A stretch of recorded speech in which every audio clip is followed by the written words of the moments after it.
আপনি একটা নতুন পেজ খুলেছেন, সেটাতে যে মনিটাইজেশন পলিসি ইস্যু থাকবে না সেটা কোনো কথা না, অবশ্যই থাকতে হবে। কারণ আপনি যখন একটা নতুন পেজ খুলবেন তখন কিন্তু আপনার যে ফেসবুক রিকমেন্ডেশন অপশনে যাবেন, সেখানে যে দেখবেন মনিটাইজেশন পলিসি ইস্যু রয়েছে। এই ইস্যুটার কারণ কি? এই সমস্যাটা কিন্তু আমাদের মনে সবারই কিন্তু ঘুরপাক করছে যে এই হঠাৎ করে আমি নতুন একটি পেজ খুলছি, কিন্তু আমি তো পেজে কোনো পোস্টই করিনি, কিন্তু কিভাবে আমার এই পেজে রিস্ট্রিক্টেড মনিটাইজেশন পলিসি ইস্যু এলো, সেই বিষয়টি নিয়েই কিন্তু আজকের ভিডিওতে তুলে ধরবো। আমরা জানি যে আমাদের মনে কিন্তু সবাই জানি যে আমি কি এই পেজ থেকে মনিটাইজেশন, আমি কি এখান থেকে ইনকাম করতে পারবো, আদৌ কি আমি এখান থেকে ইনকাম করতে পারবো। পেজ খুললাম, পেজ খোলার সাথে সাথে যে আমার ফেসবুক কোম্পানি থেকে মনিটাইজেশন পলিসি ইস্যু দিয়ে দিয়েছে, সেই বিষয়টি কিন্তু আমাদের এখন বর্তমান মূল বিষয় হয়ে দাঁড়িয়েছে। অবশ্যই আপনাকে খেয়াল রাখতে হবে, আপনি যখন নতুন একটি পেজ খুলবেন অবশ্যই পেজে দেখবেন যে মনিটাইজেশন পলিসি রিস্ট্রিক্টেড ইস্যু দিয়ে ফেসবুক রেখে দেয়। কারণ এটি কিন্তু আপনার কোনো টেনশনের কারণ নেই। অবশ্যই আপনি এই ভিডিওটি খেয়াল রাখেন, অবশ্যই আপনি এটা ক্লিয়ার হয়ে যাবেন। আপনি যখন একটা পেজ খোলেন তখন কিন্তু এটা দিয়ে রাখে, এটা কিন্তু 1 মাস পরে অটোমেটিকলি ফেসবুক থেকে ফেসবুক তুলে নেয়, বুঝছেন? এটি অটোমেটিকলি ফেসবুক থেকে তুলে নেয়। এবং এটি কিভাবে কি আসে সম্পূর্ণ বিস্তারিত চলুন আমরা মোবাইল স্ক্রিনে গিয়ে দেখে আসি এবং কিভাবে আপনি এর প্রতিকার পাবেন।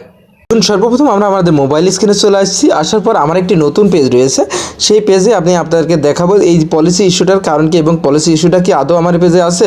এই দেখুন, আমি সাপোজ এই পেজের লোগোর উপরে ক্লিক করব। করার পরে দেখবেন এটি কিন্তু একটু স্ক্রল ডাউন করে আমরা উপরে নিয়ে যাব।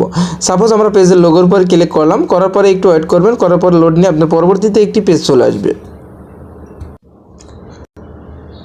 সাপোজ আমরা এখান থেকে আমাদের প্রোফাইলে প্রবেশ করব আমাদের পেজের, করার পরে এখান থেকে ম্যানেজ আপনাদেরকে আমি দেখানোর চেষ্টা করি। এখানে কি আসছে? ম্যানেজ।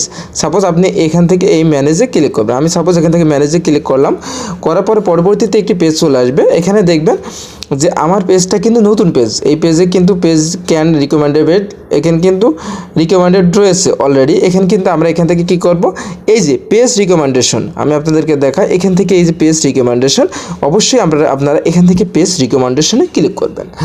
করার পরে একটু ওয়েট করবেন, করার পরে দেখবেন এখানে কি আসছে? Page status. আপনি এখান থেকে পেজ স্ট্যাটাসে ক্লিক করে দিলেন, দেওয়ার পরে পরবর্তীতে একটি পেজ এখানে চলে আসছে। দেখুন এখানে কিন্তু কি আসছে? পেজ রিস্ট্রিক্টেড মনিটাইজেশন, এখানে আমরা ক্লিক করব। করার পরে পরবর্তীতে দেখুন লোড নিয়ে আমাদের এখানে সামনে কি আসছে? এখানে মনিটাইজেশন ইস্যু। আমি কিন্তু এই পেজে কোনো ভিডিও আপলোড দিইনি, কোনো কিছুই করিনি, কোনো পোস্টও করিনি, কোনো রিলও আপলোড দিইনি। অটোমেটিকলি কিন্তু ফেসবুক থেকে আমাকে এই মনিটাইজেশন পলিসি ইস্যুটা কিন্তু দিয়ে রেখেছে। কিন্তু কেন দিয়ে রেখেছে সে বিষয়টি আমরা আপনাদেরকে বলে। সর্বপ্রথম আপনি যখন একটি পেজ খুলবেন, ক্রিয়েট করবেন, করার পরে দেখবেন আপনি এখানে এসে যে আপনার এই মনিটাইজেশন পলিসি ইস্যুটা দিয়ে রেখেছে। এটাতে আপনার ঘাবড়ানোর কোনো বিষয় না এবং চিন্তার কোনো কারণ নেই। আপনি যদি চান খুব সরে যাই, কিন্তু এটা আস্তে আস্তে ঠিক হয়ে যাবে। আপনি 1 মাস ধৈর্য ধরে থাকুন, 1 মাস পরে অটোমেটিকলি ফেসবুকের তরফ থেকে আপনার এই মনিটাইজেশন ইস্যু পলিসির পার্টনার মনিটাইজেশন পলিসিটা তুলে নেবে। সেই ক্ষেত্রে কিন্তু আপনি পরবর্তীতে যে আপনার আইডিটা মনিটাইজেশন আপনি করে নিতে পারবেন। এবং আপনাদেরকে বলে রাখি, অনেকের কিন্তু আমরা অনেকে ভাবি যে আমার এখন এই ইস্যু, আমি এই পেজটা বাদ দিয়ে অন্য পেজে ভিডিও আপলোড দেবো। আপনারা এই ভুলটা কখনোই করবেন না। আপনি এই পেজে রেগুলারিটি করেন, এই রেগুলারিটি ভিডিও আপলোড দেন, তাহলে কিন্তু অটোমেটিক আপনি এখান থেকে সফল হতে পারবেন।